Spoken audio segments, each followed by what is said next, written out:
We are so delighted to present our second annual Gabe Pressman Truth to Power Award to the chief White House correspondent of CNN, Jim Acosta. Gabe was our institutional memory, our journalistic conscience, and for me and many others in this room, our childhood role model and our dear friend. And no one was better at doing his homework, finding the truth, winnowing out the truth, and exposing the plastic beneath the gold-plated facade than Gabe, which is why we chose Jim Acosta, a reporter who is not afraid to ask the questions, the tough ones, and will not give up until he gets an answer, no matter how hostile the environment. And it comes as no surprise that for his efforts, Jim Acosta's reporting and CNN were denounced first as fake news. Last year, as you know, the White House attempted to withdraw Jim Acosta's press credentials, which brought the entire universe of American journalism to his defense. And the White House backed down because he and we were right, and we were on the right side of the truth. And his book, Enemy of the People, comes out later this week. Isn't that correct? Bravo. We at the New York Press Club have been criticized, and roundly so, for our choice of Jim Acosta.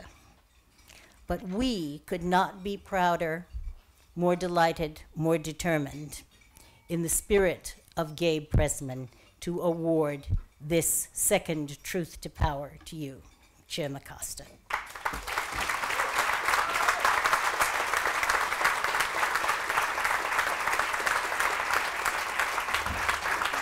Thank you. Thank you.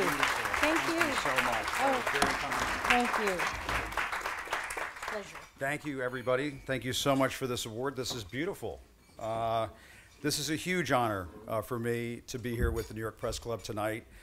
You know, you don't have any idea how much it means to me to be included in the same sentence, in the same category as Gabe Pressman, who embodied the mission of journalists here in New York City, and I think all across America, to speak truth to power. And I spoke with Gabe's widow earlier this evening and talked to some other folks here who talked about how Gabe would come to this event every year, I think for 40 years, something like that, and he would try to fire everybody up in this room about the mission of journalists here in the greatest city in America. And I hope to do that to some extent tonight. I hope to measure up in some small way to what Gabe meant to all of you on an annual basis. So thank you so much for doing this. I appreciate it. I also want to dedicate this award to all of the wonderful people at CNN. You guys have no idea how much you mean to me. And to our parent company, AT&T, who was... That's right, I am going to do that. During my court case, our court case, and I'm grateful to them as well. And I also want to congratulate my CNN colleagues who are also being recognized here tonight. CNN, I hope you don't mind me saying, is cleaning up to some extent here tonight. And I'm glad they're being recognized for their terrific reporting. I'm extremely proud to call this company and this network my home. Now, I better hurry up with these remarks. I don't know if you heard about this. I have a flight to catch later on tonight, as the president has already arrived in Europe. Of course, I'm expecting that this will be a totally uneventful trip for the president and continue to be so over there in Europe. I plan on catching up on my sleep, perhaps reading a new book. If you've heard of any that are coming out soon, you could let me know. That would be great. Now, whenever I come to New York City, and I've lived here a couple of times, I can't help but think of the Statue of Liberty. As you may remember, I got into a bit of a tussle with the White House over the true meaning of the Statue of Liberty and how it's a symbol of America's immigrant story. There I was. I'll take you back. Yes, I'm going to take you back to that day, sitting in the White House briefing room back in 2017, when a top official named Stephen Miller insisted to all of us that the poem mounted on the Statue of Liberty does not apply to the statue. You know Emma Lazarus's poem, The New Colossus. I quoted the most memorable line, arguably the most memorable line from that poem. Give me your tired, your poor, your huddled masses, yearning to breathe free. Miller insisted that that poem did not apply because it was added after the Statue of Liberty arrived here in the United States. He said that's not what the Statue of Liberty stands for. And I told him that day, Stephen, you're engaging in some national park revisionism. You can go onto the Statue of Liberty website where you can see that Lady Liberty is described as the immigrant's statue. You should look it up. There are beautiful photographs of boats teeming with immigrants, many of them arriving on America's shores with their children, guided by a beacon of hope to all of us and to the rest of the world. Part of the reason why I pressed Stephen Miller on this point that day was because of my own personal history as the son of a Cuban immigrant. My dad came to this country in 1962, 3 weeks before the Cuban Missile Crisis. His story has always given me an appreciation for the democratic freedoms that we hold dear in this country, freedoms that are facing, if you don't mind me saying, a critical test today. Back in 2016, I traveled to Cuba along with former President Barack Obama and had a chance to ask Cuba's leader at the time, Raul Castro, about his government's practice of jailing political prisoners. Castro couldn't believe his ears. He pulled the headphones from his ears, as I recall, during that press conference. He wasn't sure whether the question was for him or Barack Obama. And then Obama looked at him and said, no, man, it's your turn. This one's for you. And I won't forget the look on Obama's face. It was like, okay, Jim, I hope you're getting out of here okay. And I did. A Cuban reporter could never get away with a question like that. But a Cuban American can. Folks, I'm a proud Cuban American, but I don't want America to start acting like Cuba. One thing I've learned as a reporter covering the news from Washington to Havana is this: you can't speak truth to power if those in power can crush the truth. As reporters these days, we exist not just to report the news, but to protect the truth. The Washington Post fact checker recently reported that President Trump has made approximately 10,000 false or misleading claims since taking office. This has turned many of us, as we know, into fact checkers in real time. The president and his supporters have tried to explain all of this away with some mind-bending one-liners like, the truth isn't truth, and there's no proof of anything. But there's another threat that I've come to discuss, and it's not just on our sense of reality and the truth. Mr. Trump is attacking the free press in ways that we've never seen in our lifetimes. You've heard this before. He's called us fake news. He's called us the enemy of the people.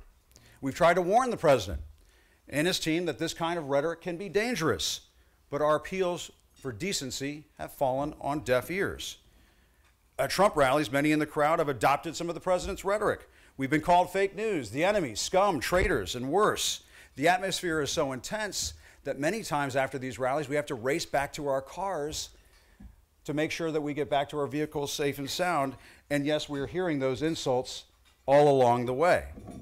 This climate became even more menacing last fall when, as we all know, a man sent pipe bombs to CNN and various Democratic officials.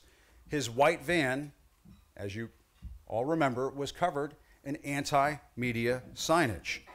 As CNN's president, Jeff Zucker, said at the time, the president's words matter. Last summer, I asked the press secretary, Sarah Sanders, whether she agreed that we are the enemy of the people. She refused to disagree with the president, who continues to use this line of attack today. Following the midterms, White House officials took their hostility to the next level, revoking my press pass after my aggressive questioning of the president. Sarah Sanders tried to make her case for this action by tweeting out a doctored video of that moment when an intern tried to retrieve that microphone. I'm sure you've seen that video a couple of times.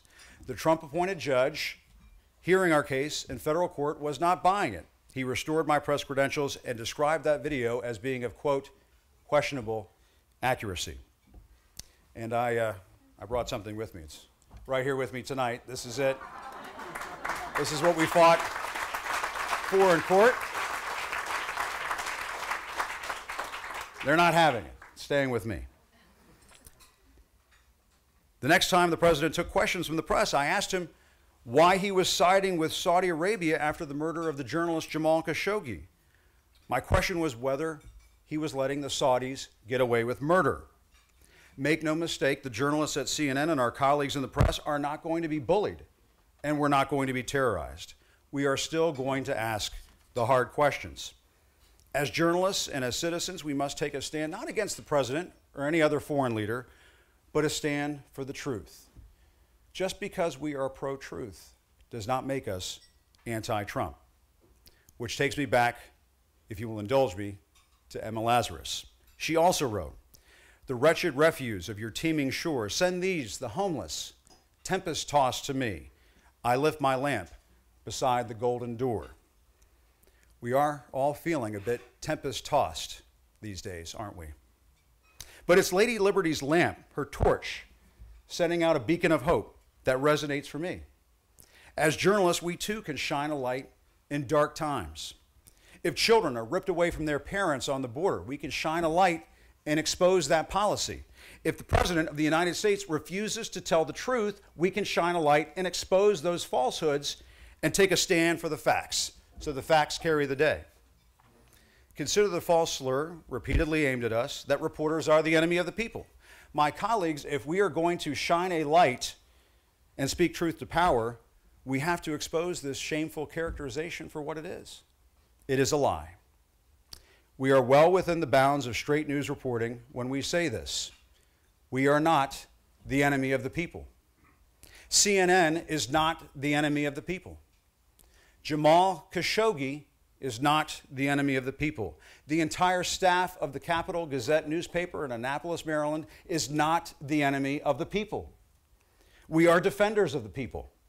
I am not your enemy. You are not my enemy. We are all on the same team. We are all Americans.